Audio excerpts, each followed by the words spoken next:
พระพุทธศาสนาและวัฒนธรรมระบบ FM 104.5 เมกะเฮิรตซ์รายการต่อไปเป็นรายการคดีโลกคดีธรรมเป็นศาสนาสำหรับชาติเรา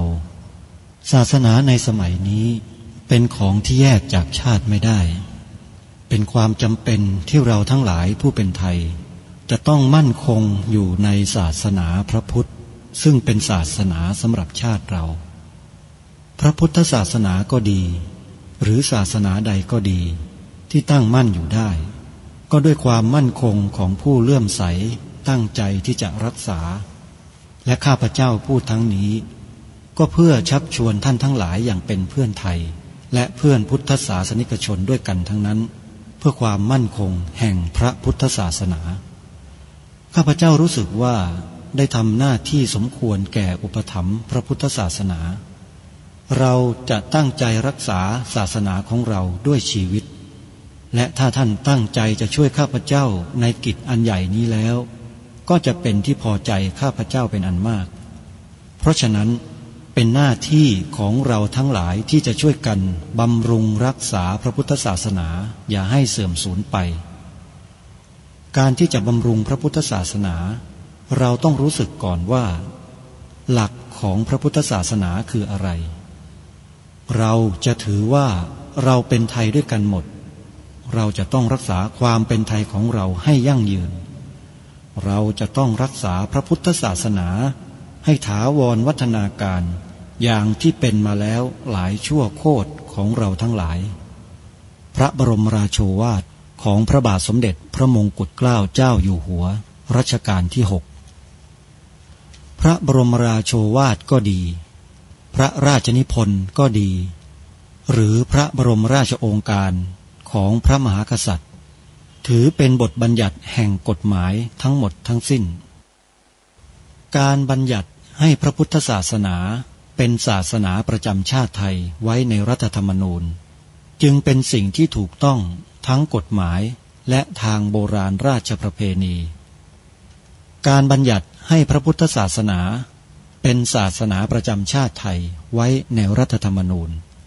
ย่อมเป็นหลักค้ำประกันให้กับประชาชนคนไทยว่าตนได้ปฏิบัติตามกฎหมายอย่างแท้จริงการบัญญัติให้พระพุทธศาสนาเป็นศาสนาประจำชาติไทยไว้ในรัฐธรรมนูญมิได้เป็นการลิดรอนสิทธิเสรีภาพของผู้ใดแต่เป็นการยืนยันความจริงตามกฎหมายและประวัติศาสตร์ชาติไทยการบัญญัติให้พระพุทธศาสนาเป็นศาสนาประจำชาติไทยไว้ในรัฐธรรมนูญจะทำให้พระพุทธศาสนาได้รับการอุปถัมภ์และคุ้มครองจากรัฐดุจเดียวกันกับที่องค์พระมหากษัตริย์ทรงกระทำมาการบัญญัติให้พระพุทธศาสนาเป็นศาสนาประจำชาติไทยไว้ในรัฐธรรมนูญจะป้องกันพระพุทธศาสนาไม่ให้ถูกลัทธินิกายนอกศาสนากระทำการใดๆได้ด้วยอุบายต่างๆนานาการบัญญัติให้พระพุทธศาสนาเป็นศาสนาประจำชาติไทยไว้ในรัฐธรรมนูญจะทำให้สังคมไทยมีแต่ความสุขร่มเย็นเป็นธรรมทั้งต่อคนศาสนาอื่นและคนสัญชาติอื่นได้อย่างแท้จริงแต่ถ้าไม่บัญญัติให้พระพุทธศาสนาเป็นศาสนาประจำชาติไทยไว้ในรัฐธรรมนูญในอนาคตประเทศไทยจะต้องตกอยู่ในสถานะเดียวกันกับพื้นที่3 จังหวัดชายแดนภาคใต้อย่างแน่นอนพระบรมราโชวาทพระบาทสมเด็จพระเจ้าอยู่หัวในมหาสมาคมณพระที่นั่งอมรินทร์วินิจฉัยในพระบรมมหาราชวังโดยที่พระพุทธศาสนาเป็นศาสนาประจำชาติของเราทั้งตามความศรัทธาเชื่อมั่นของข้าพเจ้าเองก็เห็นเป็นศาสนาที่ดีศาสนาหนึ่งเนื่องในบรรดาสัจธรรมคำสั่งสอนอันชอบด้วยเหตุผลจึงเคยคิดอยู่ว่าถ้าโอกาสอำนวยข้าพเจ้าควรจะได้บวชสักเวลาหนึ่งตามราชประเพณีซึ่งจะเป็นทางสนองพระเดชพระคุณพระราชบูรพการีตามคตินิยมด้วย และนับตั้งแต่ข้าพเจ้าได้ครองราชย์สืบสันตติวงศ์ต่อจากสมเด็จพระเชษฐาธิราชก็ล่วงมากว่า10 ปีแล้วเห็นว่าน่าจะถึงเวลาที่ควรจะทำตามความตั้งใจไว้นั้นแล้วประการหนึ่งอันหนึ่งการที่องค์สมเด็จพระสังฆราชหายประชวรมาได้ในคราวประชวรครั้งหลังนี้ก่อให้เกิดความปีติยินดีแก่ข้าพเจ้ายิ่งนักได้มาคำนึงว่าถ้าในการอุปสมบทของข้าพเจ้าได้มีองค์สมเด็จพระสังฆราชเป็นพระอุปชาแล้วก็จะเป็นการแสดงออกซึ่งความศรัทธาเคารพในพระองค์ท่านของข้าพเจ้าได้อย่างเหมาะสมอีกประการหนึ่งจึงได้ตกลงใจที่จะบรรพชาอุปสมบทในวันที่22 เดือนนี้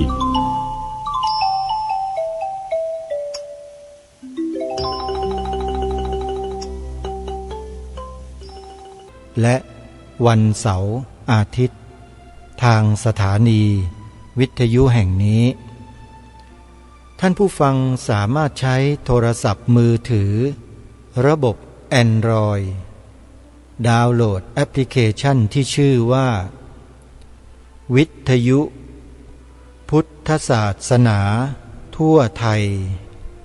เพื่อติดตามรับฟังรายการคดีโลกคดีธรรมนี้ได้ทุกวันในวันหนึ่งท่านสามารถรับฟังได้5 เวลาคือเวลา 9 นาฬิกา 10 นาฬิกา 11 นาฬิกา 13 นาฬิกาและ1 นาฬิกาโดยมีสถานีวิทยุต่างๆนำรายการนี้ออกอากาศต่างเวลากันเวลา 9 นาฬิกาสถานีวิทยุที่ออกรายการคดีโลกคดีธรรมก็คือวัดหนองกายและวัดอารามมงคลเวลา 10 นาฬิกาสถานีวิทยุวัดป่าจริยธรรมเวลา 11 นาฬิกาสถานีวิทยุวัดฝายหินเวลา 13 นาฬิกาสถานีวิทยุวัดบ้านปลาคูนและเวลา 1 นาฬิกาสถานีวิทยุวัดฝายหินขอเรียนเชิญสาธุชนทุกท่านได้ช่วยกันเผยแพร่แอปพลิเคชันดังกล่าวนี้ให้กับเพื่อนๆพี่ๆน้องๆญาติๆของเราเพื่อให้เขาได้รับสิ่งที่ดีและเป็นประโยชน์โดยเฉพาะธรรมะในพระพุทธศาสนาที่ครูบาอาจารย์ของเราได้ร่วมกันเผยแผ่อยู่ทางสถานีวิทยุทั่วประเทศแล้วก็ได้นำสถานีวิทยุเหล่านั้นมารวมกันไว้ในที่เดียวกันคือแอปพลิเคชันวิทยุพุทธศาสนาทั่วไทยปัจจุบันรวมกันอยู่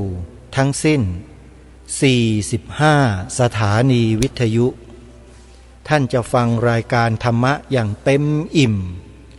ฟังกันแบบไม่หวาดไม่ไหว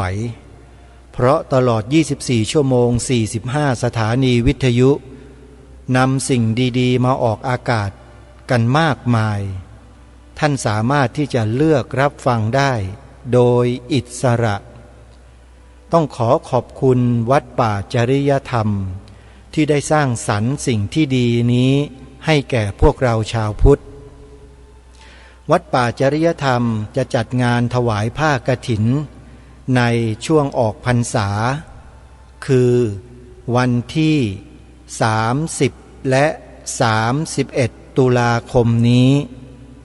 ขอเรียนเชิญเจริญพรญาติโยมสาธุชนได้ร่วมกันสนับสนุนวัดป่าจริยธรรมด้วยกันซึ่งถือว่าเป็นภาระเป็นหน้าที่ที่เราจะต้องร่วมด้วยช่วยกันให้ครูบาอาจารย์ของเรานั้นสะดวกในการทำงานเผยแผ่พระพุทธศาสนาให้ยิ่งขึ้นไป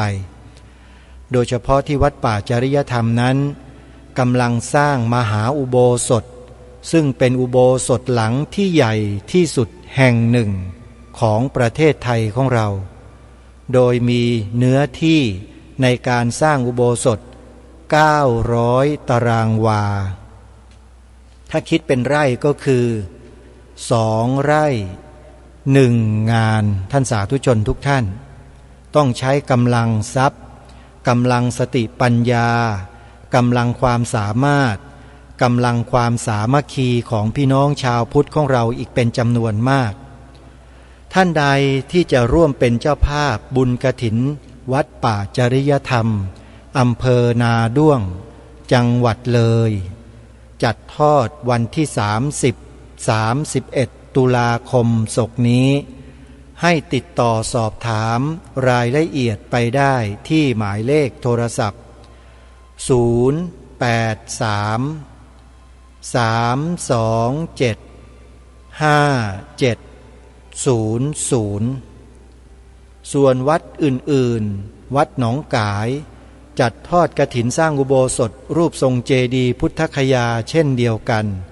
จัดทอดกฐินในวันที่4 พฤศจิกายนวันที่4 พฤศจิกายนวัดหนองกายโทรศัพท์สอบถามรายละเอียดที่วัดหนองกายหมายเลข062-424-9659หรือ083-789-3642ส่วนวัดอารามมงคลจังหวัดกาฬสินธุ์อยู่อำเภอยางตลาดจัดทอดกฐินเพื่อการศึกษาในวันที่24-25 พฤศจิกายนญาติโยมสาธุชนท่านใดจะร่วมบุญติดต่อสอบถามรายละเอียดเข้าไปได้ที่หมายเลขโทรศัพท์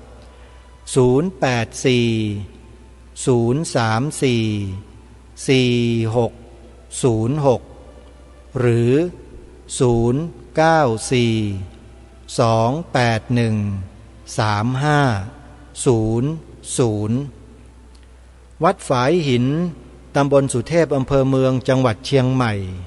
จัดทอดกฐินในวันที่24 พฤศจิกายนใครจะร่วมบุญกับทางวัดฝายหินติดต่อสอบถามที่หมายเลขโทรศัพท์087-915-2924วัดสามชุกอำเภอสามชุกจังหวัดสุพรรณบุรีจัดทอดกฐินดีทีวีในวันที่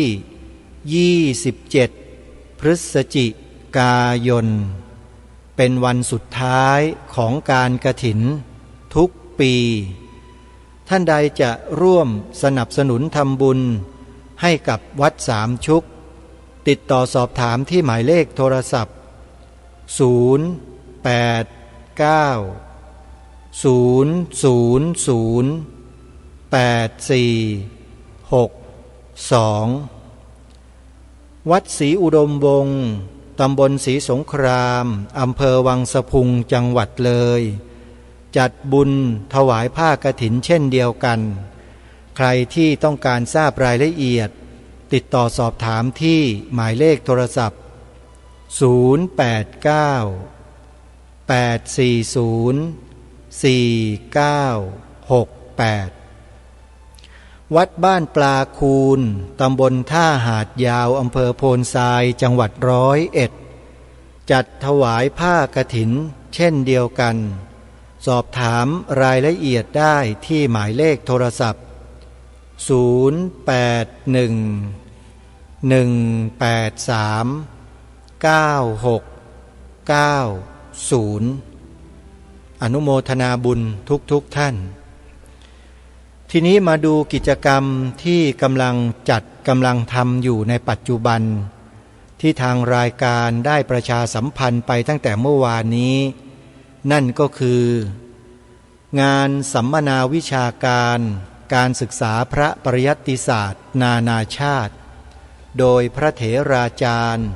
ผู้ทรงพระปริยัติคุณจากประเทศพม่าประเทศศรีลังกา และประเทศไทยแล้วก็จะมีประเทศกัมพูชาเข้ามาร่วมกิจกรรมนี้ด้วยแปลและถ่ายทอดเป็นภาษาไทยโดย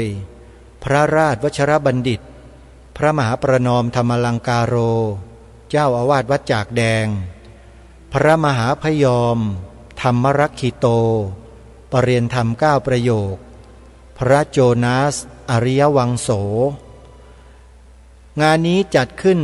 ที่ศาลาสุธรรมาวัดจากแดงอำเภอพระประแดงจังหวัดสมุทรปราการระหว่างวันที่13ถึง15ตุลาคมขอเรียนเชิญเจริญพรท่านที่สนใจไปร่วมกิจกรรมได้ทั้ง3วันติดต่อสอบถามรายละเอียดที่หมายเลขโทรศัพท์086 256 2256วัตถุประสงค์ของการจัดงานสัมมนาวิชาการการศึกษาพระปริยัติศาสตร์นานาชาติในครั้งนี้มีอยู่3ข้อ 1. เพื่อเป็นการน้อมรำลึกถึงพระมหากรุณาธิคุณอันหาที่สุดมิได้ของพระบาทสมเด็จพระบรมชนกาธิเบศรมหาภูมิพลอดุลยเดชมหาราชบรมนาถบพิตรรัชกาลที่9องค์อัครสาสนูปถัมภกผู้ทรงมีพระราชศรัทธาเลื่อมใสในพระพุทธศาสนาและทรงมีความห่วงใยต่อการศึกษาของพระสงฆ์จึงกำหนดจัดงานในวันนวมินทรมหาราช13ตุลาคม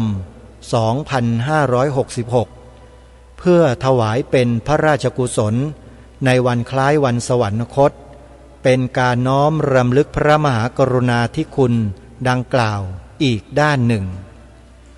ข้อที่2เพื่อศึกษาแลกเปลี่ยนเรียนรู้กระบวนการวิธีการประสบการณ์ของพระสงฆ์ผู้เชี่ยวชาญในพระไตรปิฎกและนำสู่การพัฒนาการศึกษาที่มีประสิทธิผลสูงสุดต่อไปข้อที่3เพื่อพัฒนาเครือข่ายความร่วมมือเพื่อพัฒนาคุณภาพการศึกษาพระปริยัติศาสตร์โดยยึดหลัก Heat Hand Heart เท่ากับ Happy หมายความว่าผู้นำและมันสมองบวกกับความร่วมมือกันทำบวกกับใจดวงเดียวกันจะเกิดความสันติสุขร่วมกันอันจะเป็นการสืบทอดจันโลงพระพุทธศาสนาให้ยั่งยืนสืบไปนี่คือแนวคิดของการจัดงานซึ่งเป็นวัตถุประสงค์3ข้อสำหรับกำหนดการในวันนี้ที่ทางคณะผู้จัดงานได้กำหนดให้มีขึ้นนั้นเริ่มตั้งแต่เวลา 8 นาฬิกาพระราชวชรบัณฑิตกล่าวต้อนรับพระเถรานุเถระและผู้เข้าร่วมสัมมนากล่าวเปิดงานโดยพระธรรมวชิรเมธีมีชัยวีรปัญโยเจ้าอาวาสวัดหงส์รัตนารามเจ้าคณะภาคหนึ่งบรรยายไทยแปลสู่ภาคภาษาอังกฤษพม่า 9:30 นาทีการบรรยายเรื่องเหลียวหลังแลหน้าการศึกษาพระบาลีในแดนลังกาโดยพระเถราจารย์จากประเทศศรีลังกาเวลา 13 นาฬิกาการบรรยายเรื่องเจาะลึกพระปริยัติศึกษาศรีลังกาสไตล์โดยพระเถราจารย์จากประเทศศรีลังกาท้ายรายการเปิดโอกาสให้ซักถามแลกเปลี่ยนเรียนรู้เวลา 18 นาฬิกาเป็นต้นไปจนถึงเวลา 20 นาฬิกามีการเสวนาทางวิชาการเรื่องสถานการณ์สิโย 5G กับคนบาลีตัวจริงโดยพระมหาจารันพุทธปิโยและพลเรือตรีทองย้อยแสงสินชัยโดยมีพระราชวชรบัณฑิตดำเนินรายการ นี่คืองานวันที่13ส่วนในวันที่14นั้นเริ่มงานตั้งแต่8:30 นาทีมีการบรรยายในหัวข้อเรื่องปัจจัยแห่งความดำรงมั่นของพระพุทธศาสนาโดยพระเถราจารย์จากประเทศสหภาพพม่าท้ายรายการเปิดโอกาสให้ซักถามแลกเปลี่ยนเรียนรู้เวลา 13 นาฬิกาถึง 16 นาฬิกามีการบรรยายเรื่องพระพม่าเรียนอะไรเจาะลึกหลักสูตรการศึกษาธรรมะในประเทศพม่าทุกระดับชั้นโดยพระเถราจารย์จากประเทศสหภาพพม่าท้ายรายการก็เปิดโอกาสให้ซักถามแลกเปลี่ยนเรียนรู้กันจากนั้นช่วงเย็นเวลา 18 นาฬิกาถึง 20 นาฬิกา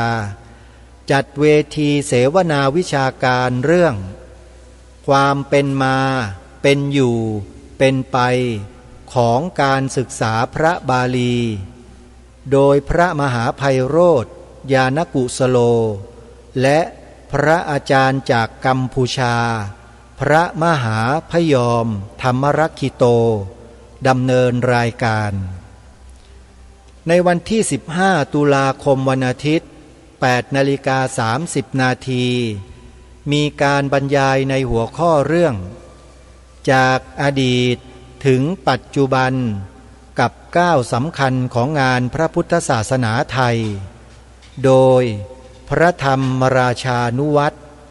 และศาสตราจารย์ด็อกเตอร์อุทิศสิริวัลย์พระมหาบุญชูอาสโพดำเนินรายการ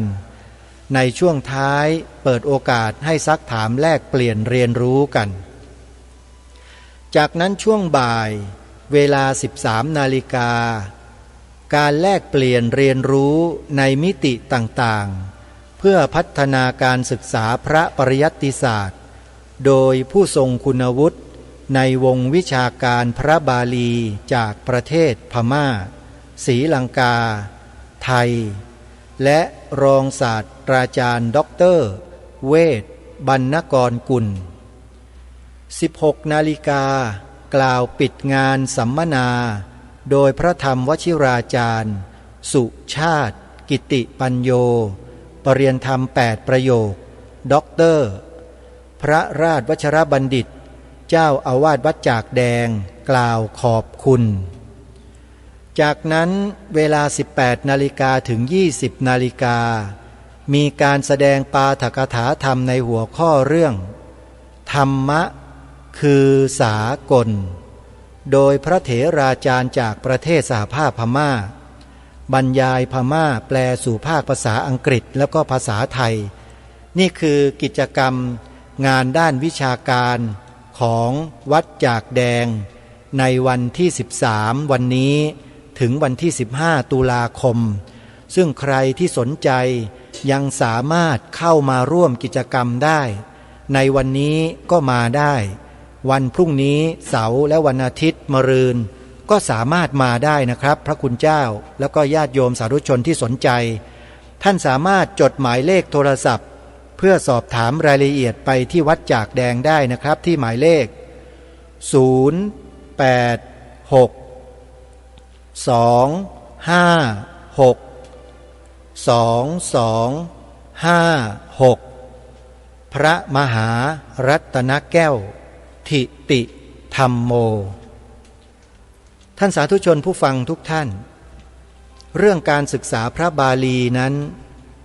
เป็นเรื่องใหญ่เป็นเรื่องที่มีความสำคัญต่อความมั่นคงของพระบวรพุทธศาสนาในโลกใบนี้จริงๆทำไมประเทศที่นับถือศาสนาพุทธทั่วโลก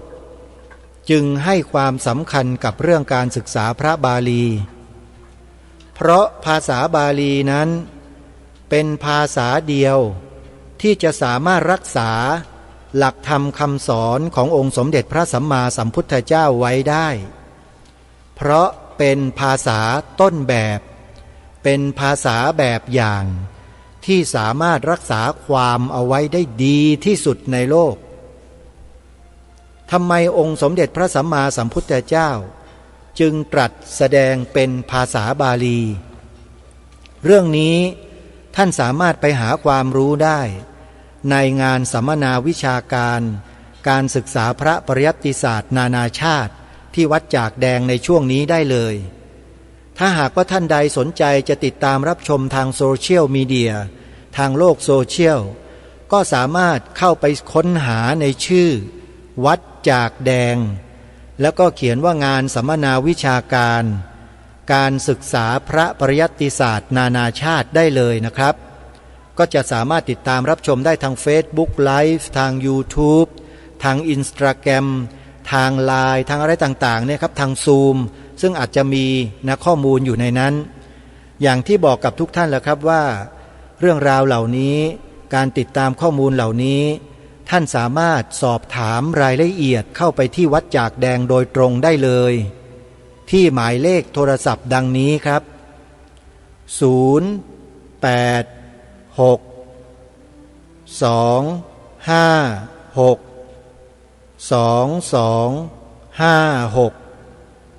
086-256-2256พระมหารัตนแก้วนะครับเบอร์โทรศัพท์อีกครั้งนะครับ086-256-2256นะฮะโทรศัพท์เข้าไปสอบถามรายละเอียดได้เลยนะฮะทีนี้กลับเข้ามาที่เรื่องราวเนื้อหาของรายการคดีโลกคดีธรรมที่จะมาปรารภพูดคุยให้สืบเนื่องกันกับเรื่องราวข่าวสารงานประชาสัมพันธ์ที่ได้แจ้งบอกกับท่านผู้ฟังไปเมื่อสักครู่นี้คืองานทางวิชาการศึกษาพระปริยัติศาสตร์นานาชาติที่วัดจากแดงได้จัดขึ้นในวันนี้เป็นวันแรกทำไมทางรายการจึงให้ความสำคัญกับเรื่องนี้ในฐานะที่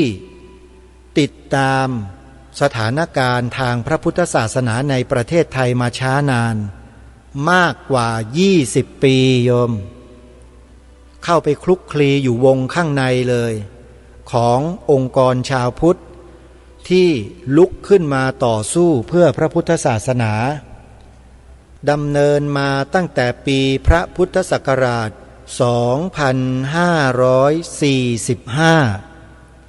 ตั้งแต่มีการก่อตั้งองค์กรที่ชื่อว่าศูนย์พิทักษ์พระพุทธศาสนาแห่งประเทศไทยซึ่งมีสำนักงานจัดตั้งอยู่ที่วัดราชาธิวาสวิหารซอย3 เสน 9แขวงวชิระพยาบาลเขตดุสิตกรุงเทพมหานครกระผมและอาตมาภาพได้ถูกผนวกเข้าไปเป็นส่วนหนึ่ง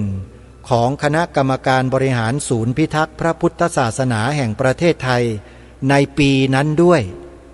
คือปีพระพุทธศักราช 2545 ก็ได้ทำงานคลุกคลีศึกษาข้อมูลเคลื่อนไหวต่อสู้สิ่งต่างๆที่เป็นภัยคุกคามพระพุทธศาสนามาโดยตลอด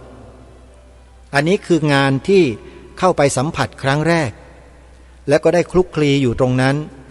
ได้ประสบการณ์ได้ความรู้ได้ข้อมูลได้อะไรต่างๆมากมายเลยและก็ทำการเก็บรวบรวมสะสมเอาไว้จนถึงวันนี้ข้อมูลเหล่านั้นทุกวันยังอยู่เลยในการต่อสู้ไม่ว่าจะเรื่องใดก็แล้วแต่เพราะฉะนั้นสิ่งเหล่านี้จึงถือว่าเป็นบทเรียนที่สำคัญมากๆที่ทำให้กระผมและอาตมาภาพต้องมานั่งจัดรายการในลักษณะเช่นนี้อย่างที่หลายๆท่านหลายๆคนไม่คิดว่าจะมีพระที่พูดจาแบบนี้จัดรายการผ่านสถานีสื่อวิทยุแบบนี้อยู่มีรูปเดียวนี่แหละโยมที่ยังคงมั่นอยู่ตลอดเวลาไม่เคยเสื่อมหายไม่เคยจางหายไปจากไหนเลยยังคงยึดมั่นอยู่ในอุดมการณ์ชาติที่ทำมาโดยตลอดท่านจะสังเกตว่ารายการคดีโลกคดีธรรมนั้นพยายามรณรงค์อยู่เรื่องเดียวที่สำคัญมากๆและเป็นเรื่องที่ใครที่เป็นคนไทยนี่ปฏิเสธไม่ได้เลย ปฏิเสธไม่ได้ด้วยเพราะมันเป็นหน้าที่ของความเป็นคนไทยชัดๆเลยคือเรื่องทำรงรักษาไว้ซึ่งความเป็นไทยนั่นเองทีนี้ไอ้ความเป็นไทยเนี่ยมันอยู่ตรงไหนทางรายการย้ำมาโดยตลอดว่าความเป็นไทยได้ถูกรวบรวมไว้อยู่ในสิ่งเดียวกันนั่นก็คือธงชาติไทยแต่คนไทยเราส่วนมากตีความธงชาติออกมาเป็นความเป็นไทยไม่เป็นตีกันไม่ออกทำไมจึงตีไม่เป็นและตีไม่ออกก็เพราะไม่มีข้อมูลไม่ได้ศึกษาข้อมูลความถูกต้องมาตั้งแต่ต้นในโรงเรียนชั้นประถมชั้นอนุบาลชั้นมัธยมแม้แต่มหาวิทยาลัยอุดมศึกษาก็ไม่เคยมีการสอนการบอกสิ่งที่ถูกต้องในผืนธงไตรรงค์ให้กับนักเรียนนักศึกษาเลยไม่มีแต่จริยธรรมสากลจริยธรรมสากลมีแต่สิทธิมนุษยชนมีแต่เสรีภาพมีแต่สันติภาพบ้าบอคอแตกอะไรก็ไม่รู้ทั้งที่ไม่ใช่ของบรรพชนไทยเราสักนิดหนึ่งสิ่งเหล่านี้ของบรรพชนไทยเรามีอยู่แล้วก็สืบสารรักษาต่อยอดมาเป็นพันปีแล้วอันนี้ใครก็เถียงไม่ได้เลยประวัติศาสตร์บ่งบอกชัดเจนหลักฐานยืนยันชัดเจนคนในสังคมนี้คุณจะนับถือจะศรัทธาผีศรัทธาเปรตศรัทธางูศรัทธายักษ์ศรัทธาอะไรไม่เกี่ยวฮะมันเป็นเรื่องของพวกคนน่ะแต่เมื่อผู้ปกครองผืนแผ่นดินแถบนี้มีหลักของสังคมมีหลักของอาณาจักรราชอาณาจักรมีหลักของประเทศชาติบ้านเมืองก็ต้องถือหลักนั้นเป็นสำคัญไม่ใช่ว่าบ้านเมืองมีหลักอย่างนี้มีกฎอย่างนี้แต่ไปเอาพวกผีขึ้นมาเทียบเคียงเอาเปรตขึ้นมาเทียบเคียงเทียบเท่ากับกฎกติกาของสังคมมันก็ไปกันใหญ่มันก็เพี้ยนกันใหญ่ปัญหามันจึงเกิดไม่จบไงและไอ้คนประเภทนี้ก็มีอยู่ในสังคมไทยปัจจุบันนี่แหละเรียนมาจบมาเป็นนักวิชากงนักวิชาการนักวิชาเกินกลายเป็นนักวิชากวนบ้านกวนเมืองให้มันเกิดความวุ่นวายสับสนสร้างแนวความคิดที่มันผิดที่มันขัดแย้งกันเนี่ยให้เกิดขึ้นในสังคมอยู่ตลอดเลยจริงไม่จริงท่านก็ลองไปศึกษาไปเปิดดูในคลิปสิเพียบเลยทุกวันนี้นำเสนอเรื่องราวในประวัติศาสตร์นอกตำรงนอกตำราเหนือตำราบางคนก็บอกว่าไม่มีตำราบางคนก็บอกว่าตำราที่เคยมีอยู่มันใช้ไม่ได้ถามว่าคนพวกนี้ไปทำเช่นนั้นเพื่ออะไรทำไปทำไมก็มีเหตุผลเดียวนะท่านผลลัพธ์ที่มันเกิดขึ้นนั่นแหละคือสิ่งที่มันเกิดขึ้นที่มันเป็นและเป็นเป้าหมายของเขาก็เขาก็ต้องการให้มันเกิดแบบนั้นไงคือต้องการให้ความคิดความเห็นของคนไทยเนี่ยมันแตกออกเป็นเสี่ยงไปหลายๆเสี่ยงจนมันไม่สามารถจะรวมกันได้นะนี่ไงผลที่มันเกิดขึ้นมันเป็นอย่างนี้ด้วยเหตุนี้ทางรายการจึงได้พยายามที่จะบอกให้พวกเราคนไทยทั้งปวงเนี่ยอย่าหวั่นไหวไปกับสิ่งเหล่านั้นแต่จงเดินกลับมาสู่จุดยืนของบรรพชนของเราตรงนี้ร่วมกันเถอะอย่าไปหลงคารมคมคายของใครที่กำลังพ่นน้ำลายออกสื่ออยู่ในขณะนี้อยู่เลยเดี๋ยวมันจะไปกันใหญ่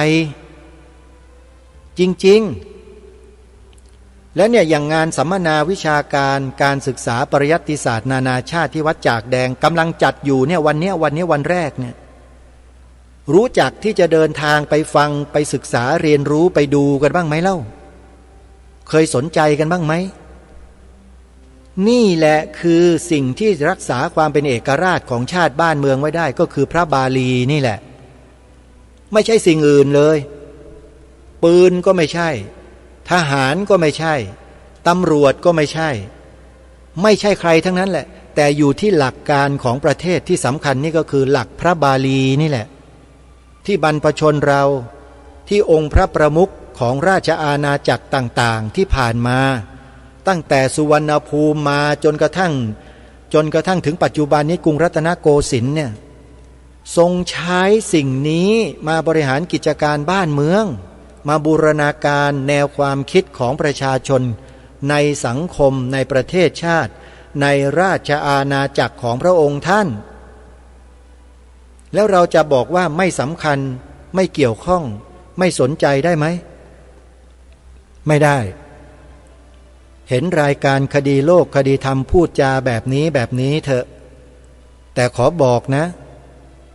ถ้าเป็นเรื่องของการศึกษาเล่าเรียนพระปริยัติธรรมแล้วเนี่ยไม่เคยแพ้ใครนะจะบอกให้นะ